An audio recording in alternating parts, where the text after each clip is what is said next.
চেন্নাইয়ের পর কানপুর টেস্টেও হারের পর বাংলাদেশ দলের সংবাদ সম্মেলন নিয়ে ভারতীয়দের খুব একটা আগ্রহ থাকার কথা নয়। কিন্তু কানপুর টেস্ট শুরুর আগের দিন সাকিব আল হাসানের টেস্ট ও টি-20 থেকে অবসরের ঘোষণা দেওয়া, দেশে ফিরে দক্ষিণ আফ্রিকা সিরিজ খেলে তার টেস্ট ক্যারিয়ার শেষ করার আলোচনা কতদূর এগিয়েছে তা নিয়ে একটা কৌতূহল ভারতীয় সাংবাদিকদের মধ্যে ছিল। সেজন্যই কানপুরে বাংলাদেশ দলের প্রধান কোচ চন্ডিকা হাথুরু সিংহের সংবাদ সম্মেলনে ভারতীয় সাংবাদিকেরা শুধু সাকিব কেন্দ্রিক প্রশ্ন করলেন। তাদের প্রশ্নের উত্তরে হাথুরু সিংহে জানান, সাকিব দক্ষিণ আফ্রিকা সিরিজ খেলে অবসরের ঘোষণা দেওয়ায় তিনি অবাক হয়েছেন। ঘরের মাঠে দক্ষিণ আফ্রিকা সিরিজে সাকিবকে পাওয়া যাবে কিনা এই প্রশ্নের উত্তরে হাথুরু সিংহে বলেছেন, এটাই সাকিবের শেষ টেস্ট ম্যাচ, এ ব্যাপারে আমি কিছু জানি না। আমি যতটুকু জানি সে দক্ষিণ আফ্রিকা সিরিজটা খেলছে। সাকিব না থেকে দলের পরিকল্পনা কেমন হবে, কে হবেন তার বিকল্প?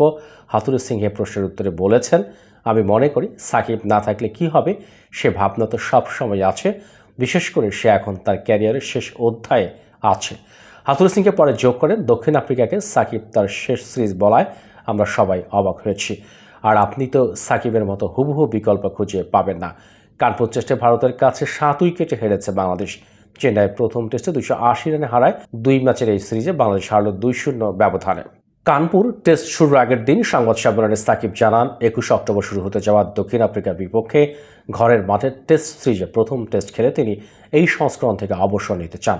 আর ক্যারিয়ারের শেষ টি-20 খেলে ফেলেছেন টি-20 বিশ্বকাপে। যদিও পরবর্তী সময়ে দল চাইলে এই সংস্করণে ফেরার সম্ভাবনার কথাও জানিয়েছেন সাকিব। তবে টেস্ট থেকে অবসর নেওয়া নিয়ে সাকিব আলাদা করে বলেছিলেন, যদি তাকে পর্যাপ্ত নিরাপত্তা দেওয়া হয় তিনি শেষ টেস্টটা দেশের মাটিতে খেলতে চান। বিসিবি সভাপতি ফারুক আহমেদের পর সংবাদ মাধ্যমকে জানিয়েছিলেন, সাকিবের নিরাপত্তার দায়িত্ব নেবে না ক্রিকেট বোর্ড। গত 26 সেপ্টেম্বর বোর্ড সভা শেষে তিনি সংবাদ মাধ্যমকে বলেছিলেন, নিরাপত্তার বিষয়টি আমাদের হাতে নেই, তাকেই এই ব্যাপারে সিদ্ধান্ত নিতে হবে। বোর্ড থেকে এই ব্যাপারে কিছু বলতে পারবো না। নির্দিষ্ট একজনকে ব্যক্তিগতভাবে নিরাপত্তা দেওয়ার সামর্থ্য নেই বিসিবির।